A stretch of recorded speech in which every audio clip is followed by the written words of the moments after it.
All right, imagine this. You've just won a landslide election victory. You're sitting in number 10 feeling rather pleased with yourself. And then suddenly not one, not two, but three separate petitions demanding you hold another general election start racking up signatures faster than you can say manifesto pledge. The latest one already smashed through 70,000 signatures and is hurtling towards a magical 100,000 mark that forces Parliament to actually debate whether the Prime Minister should pack his bags and face the voters again. Sir Keir Starmer must be having the worst case of buyer's remorse in political history, except he's not the buyer, he's a product, and the British public are increasingly asking for a refund. This is a story of how Labour's honeymoon period lasted approximately 5 minutes, and why thousands upon thousands of people are essentially telling Starmer cheers for coming, now please leave. Quick favour. If you're absolutely loving this political drama and want to stay updated on every twist in Britain's chaotic political theatre, smash that subscribe button and hit the bell icon. Seriously, over 94% of you watching haven't subscribed yet. It's completely free, takes literally 2 seconds, and helps us massively at British Mirror. Cheers if you did. Right, back to Starmer's nightmare. So let's set the scene properly, shall we? Labour swept to power in July 2024 with what looked like a commanding victory. The Conservatives were in tatters, the country was crying out for change, and Sir Keir Starmer promised stability, competence, and a return to sensible governance. Fast forward just months later, and we're now looking at the third petition calling for a general election since Labour took office. The third one. That's not just dissatisfaction, that's a full-blown crisis of confidence. The current petition, sitting pretty on Parliament website, had already collected 72,111 signatures at the time this story broke, and it's been absolutely exploding between Christmas and New Year's Day, jumping from fewer than 10,000 signatures to over 50,000 in just a few days. That's not organic growth, that's a political wildfire. Now, what's got people so worked up that they're spending their Christmas break signing political petitions instead of nursing hangovers and eating leftover turkey? Well, according to the petition's author, it boils down to one fundamental issue: betrayal. The petition argues that since becoming Prime Minister, Sir Keir's government has brought in measures which nobody voted for because they weren't in Labour's election manifesto. They claim voters were misled, and the obfuscation has only gotten worse since Starmer took power. Strong words, but are they justified? Let's examine the evidence, shall we? The petition specifically calls out several policy areas where Labour has supposedly gone rogue. First up, the small boats crisis. The petition states bluntly that they believe the government has failed to defend Britain's borders from small boats carrying migrants across the Channel. Now, to be fair, this was always going to be Labour's Achilles heel. They promised to smash the gangs organising these crossings, but the boats keep coming, the numbers keep climbing, and the public's patience keeps diminishing. When your entire immigration policy seems to consist of strongly worded letters to French officials and vague promises about international cooperation, people tend to notice when dinghies are still arriving on British beaches daily. But here's where it gets properly spicy. The petition explicitly mentions two groups who've been directly affected by policies that weren't in Labour's manifesto: pensioners and farmers. Let's talk about the pensioners first, because this one is politically toxic. Labour went ahead and axed winter fuel payments for millions of pensioners. Winter fuel payments. The thing that helps elderly people heat their homes during the coldest months of the year in Britain, where winter can be absolutely brutal. And they did this while simultaneously claiming to be the party that cares about ordinary people. The optics are catastrophic. You've got images of elderly pensioners choosing between heating and eating, whilst Labour MPs vote to cut their support. It's political suicide dressed up as fiscal responsibility. Then there's the farmers, and honestly, this might be even more of a disaster. Labour announced plans to charge some farmers inheritance tax, hitting family farms that have been passed down through generations. Now, farmers aren't exactly a massive voting bloc, but they are symbolically important to British identity and culture. They also have a remarkable ability to organise protests that bring cities to a standstill with tractors. Labour essentially picked a fight with the people who feed the nation over a policy that wasn't in their manifesto, and then acted surprised when the countryside revolted. Brilliant strategy, absolutely brilliant.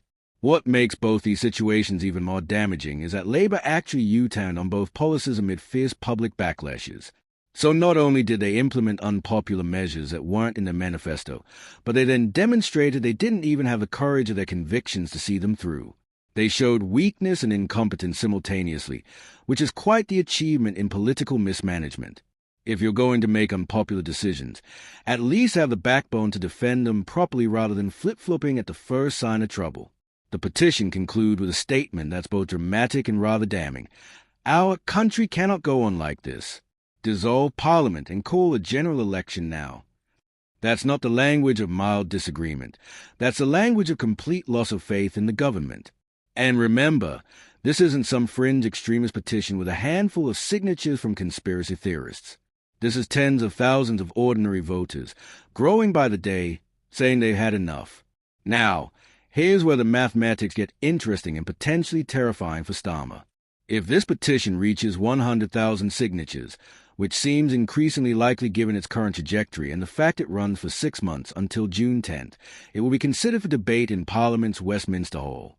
That means MPs will have to stand up and formally discuss whether the government that just won an election months ago should be dissolved and face voters again.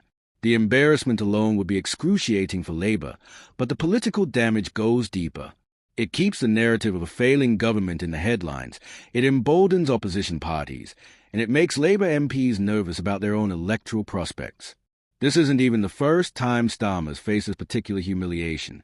A previous petition calling for a general election collected over 3 million signatures and led to a debate in Parliament on January 6 last year. 3 million signatures. That's roughly the population of Wales, all saying, "We made a terrible mistake. Can we have a do-over, please?"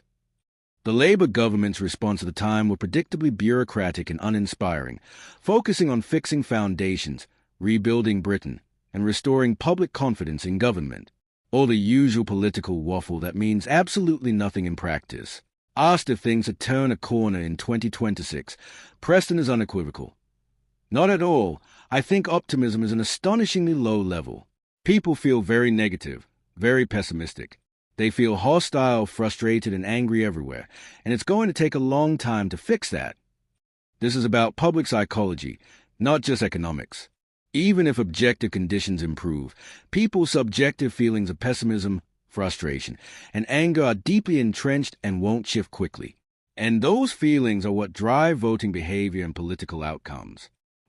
Preston continues, and when things do get better economically, it takes time for people to feel that in their pockets and feel that psychologically optimism is hard to instill. So whoever's in power, whoever's in has got a very tough job on their hands, and Keir Starmer is not the right man. That last sentence is a killer. Even if the job is incredibly difficult, even if anyone would struggle, Starmer specifically is not the right man for it. Someone else might succeed or at least have a chance. Starmer doesn't. Preston's formal prediction is emphatic. My prediction is Keir Starmer goes, absolutely. I thought he would be gone by the end of 2025. And I have to confess, I did put a small £10 bet on that, which hasn't worked. I've now officially lost 10 quid.